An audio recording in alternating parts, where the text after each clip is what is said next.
आज आमच्या गावामध्ये मातोश्री भागुबाई माते यांची जत्रा आणि स्वारी असते। रामकृष्ण हरी, मी मंगेश सपकाळ। महाराष्ट्राचे आराध्य दैवत छत्रपती शिवाजी महाराज यांचं दर्शन घेतलं। सकाळी उठल्यावर चहाची सवय असल्यामुळे चहा पिऊन घेतला। मातोश्री भागुबाई माता यांची जत्रा असल्यामुळे आणि उद्या स्वारी असल्यामुळे दर्शनासाठी मी पाराकडे आलो। भागुबाई माता यांच्या मंदिराच्या समोर असलेले देवाचे दर्शन करून घेतले। मग आलोय आम्ही भागुबाई माता यांचं दर्शन घेण्यासाठी। हीच आमची भागुबाई माता, शिवनगरी जळगाव सपकाळची ग्रामदेवत, सगळं काही असलेली आमची भागुबाई माता।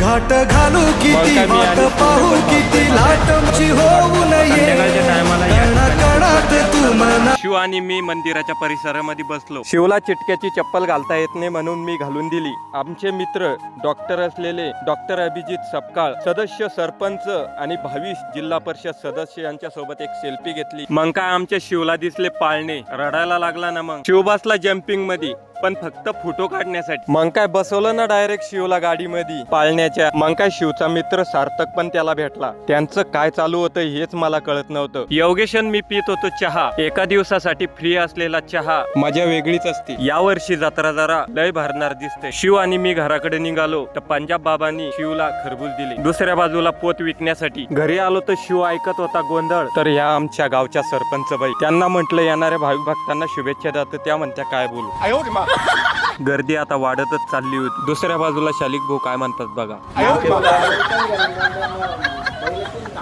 नंतर मंगेशला आश्रम शाळावर सोडलं। शेतात आलो तर मनी मॅवला आणि काळूला भाकर टाकली। पण व्हिडिओ बनवत असलो तो काळूचे घर काही ठीक राहत। पण शेतामध्ये आलो तो फेरफटका मारायला। पण नानाने असं काम सांगितलं की ते संध्याकाळ लोक फेरफटका झाला। दुसऱ्या बाजूला आलो होतं पार्सल कोणतं आहे ते पुढच्या व्हिडिओत सांगत। आज भागुबाई माता यांची जत्रा आहे ना, म्हणून आमचे मावस भाऊ आले होते। मावस भाऊ लय दमले वाटतं प्रवास करून। दुसऱ्या बाजूला हरभऱ्याचं मशीन आलं होतं। दादा पोते शिवत होते आणि मी सेल्फी काढत होतो। बारीमध्ये होतो ना तर भूक लागून गेली होती। तई भाऊजी येणार होते म्हणून त्यांना टरबूज सांगितले। पण मी व्हिडिओ काढत होतो ना तर सर्वजण रेडी होऊन बसले। खरबूज हातामध्ये घेतलं होतं, पण ऊन खूप असल्यामुळे माझा बाटली घेतली। व्हिडिओ खूप मोठा होत आहे म्हणून आपण इथंच थांबूया। पार्ट 2 मध्ये आपण स्वारी बघणार। म्हणून रामकृष्ण हरी।